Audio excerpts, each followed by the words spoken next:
Mpendwa mtazamaji, kwa jina naitwa Mchungaji Hezron Mchenya. Na mimi kwa jina naitwa Victoria Mchenya.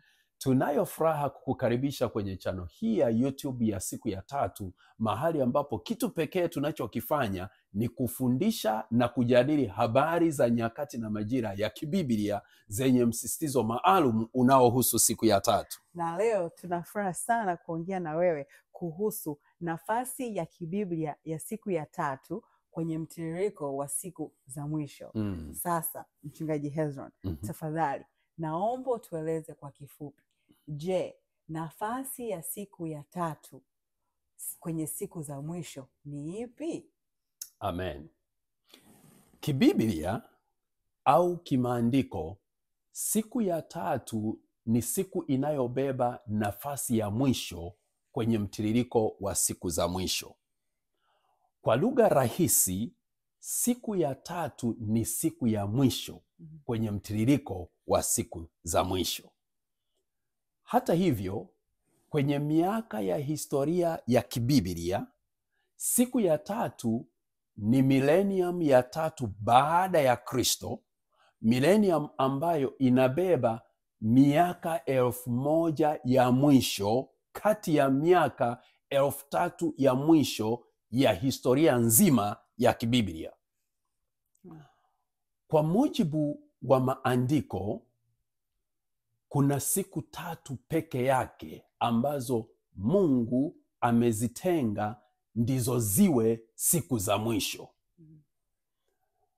Na siku hizo tatu za mwisho kwenye historia ya kibiblia ni kama miaka 3000 peke yake ambayo Mungu ameitenga ili kuwa ndiyo miaka ya mwisho kwenye historia nzima ya kibiblia ya mwanadamu kuwapo hapa duniani.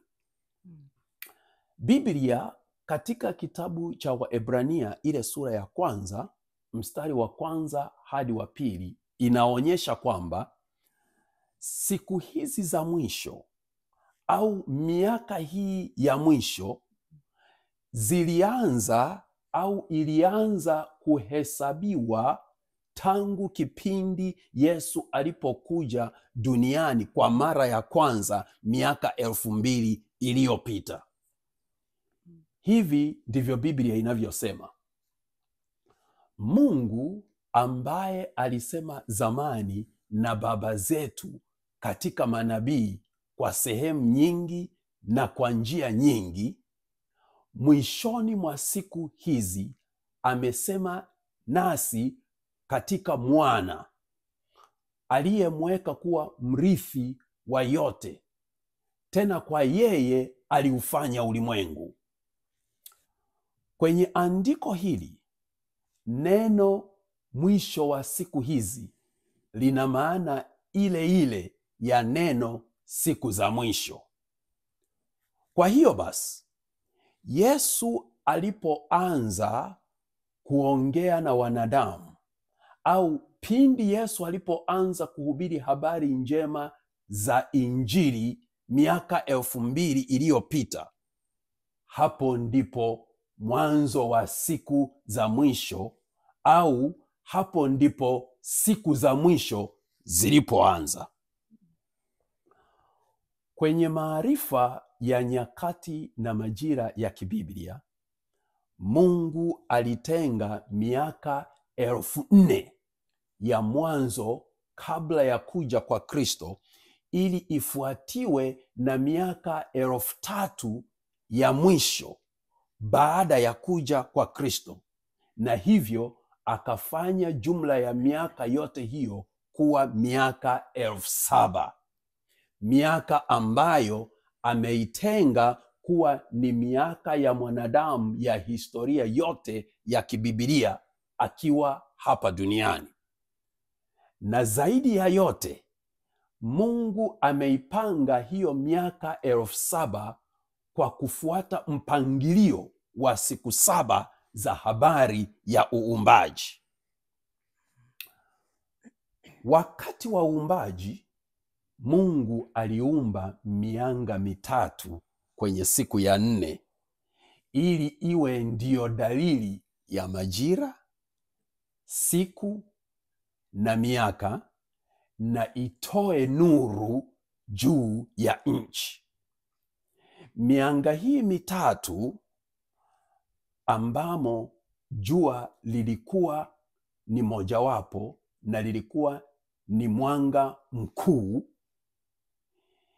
ilizigawa siku 7 za habari ya uumbaji kwenye makundi makuu mawili ambayo yalibeba siku 4 za mwanzo kabla ya mianga kuumbwa na siku 3 za mwisho baada ya mianga kuumbwa.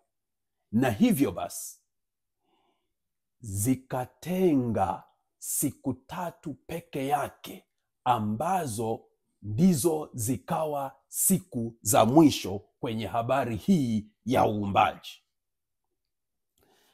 Vile vile kwenye miaka ya historia ya kibiblia, Mungu alituma nuru halisi ulimwenguni kwenye mwaka wa 1400 tangu kuumbwa kwa Adam na Eva, ili huyo nuru halisi aje awe ndiyo dalili ya majira, siku na miaka, na amtie nuru kila mtu. Na ndiyo maana kuja kwa Yesu ulimwenguni kulizigawa miaka 7,000 ya historia kwenye makundi makuu mawili yanayobeba miaka 4,000 ya mwanzo kabla ya Kristo, ambayo katika history tunafupisha kama KK, na miaka 3,000 ya mwisho baada ya Kristo inayofupishwa kwenye historia kama BK. Na hivyo huyu nuru akatenga miaka 3,000 peke yake ambayo ikawa ndiyo miaka ya mwisho katika historia yote ya kibiblia ya mwanadamu kuwepo hapa duniani. Miaka ambayo kimaandiko ni kama siku 3 pekee za mwisho. Na siku hizo ndizo siku za mwisho. Wow. Kwenye video ya kwanza kabisa ya utambulisho tuliuliza maswali muhimu mawili. Swali la kwanza lilikuwa, je, siku za mwisho zipo ngapi? Na swali la pili lilikuwa, je, ulimwengu tunaoishi sasa uko kwenye siku ipi kati ya hizo siku za mwisho? Sasa majibu ya maswali hayo yapo kama ifuatavyo. Kibiblia au kimaandiko, siku za mwisho zipo siku 3 peke yake, ambazo kwenye historia ni kama miaka 3,000 peke yake. Na mwaka 2001 ulimwengu wote ulianza kuishi kwenye siku ya mwisho katika siku hizo 3 za mwisho.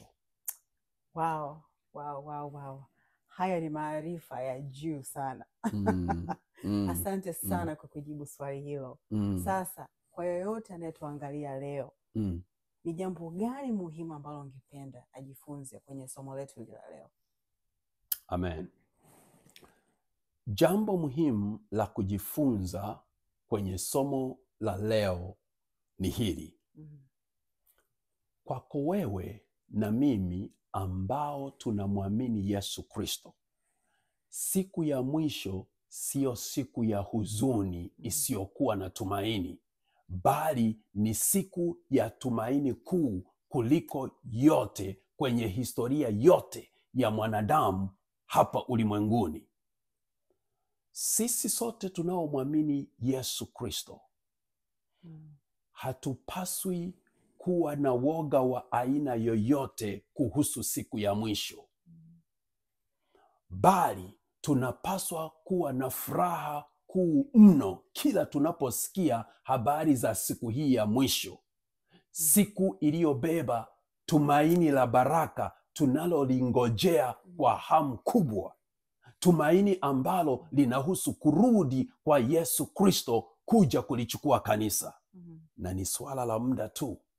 Tumaini hili la baraka litatokea ghafla. Napenda nihitimishe kwa kukutia moyo wewe unayemwamini Bwana Yesu kuamka kiroho na kujiweka tayari kwa tumaini hili la baraka, tumaini ambalo linapatikana kwenye siku hii ya mwisho, siku ya furaha kuu, siku ya tumaini kuliko matumaini yote. Lakini pia kwako wewe ambaye unatamani umwamini Bwana Yesu, siku hii ya tumaini kuu inaweza ikawa sehemu ya maisha yako. Na hilo ndilo jambo muhimu la kujifunza kwenye somo hili la leo. Wow, kumbe kweli tuko karibu sana na nyakati hizi kuliko wengi wetu tunavyodhani. Tunapenda kushukuru sana kwa kuungana nasi siku ya leo. Na kama ungependa kumpokea Yesu moyoni mwako, tunataka tukupe nafasi hiyo muhimu. Tafadhali fuatisha sala hii fupi ninapoomba pamoja na wewe. Sema: Bwana Yesu, leo ninakukiri kuwa Bwana wa maisha yangu. Naamini kwamba ulikuja duniani, ukafa msalabani, na siku ya tatu ukafufuka kuyaokoa maisha yangu. Nisamehe dhambi zangu zote na uandike jina langu kwenye kitabu cha uzima. Katika jina la Yesu. Amen. Amen na amen. Ni shauku yetu kuona ukikua kiimani. Hivyo basi, popote pale ulipo, tunakutakia uungane na waumini wengine wote walio karibu na pale unapoishi, ili upate kujifunza zaidi. Na hapa ndio mwisho wa muda wetu wa leo. Hadi wakati mwingine tena, kumbuka, siku ya tumaini kuu kuliko yote imefika. Siku ya tatu iko hapa. Amen. Amen.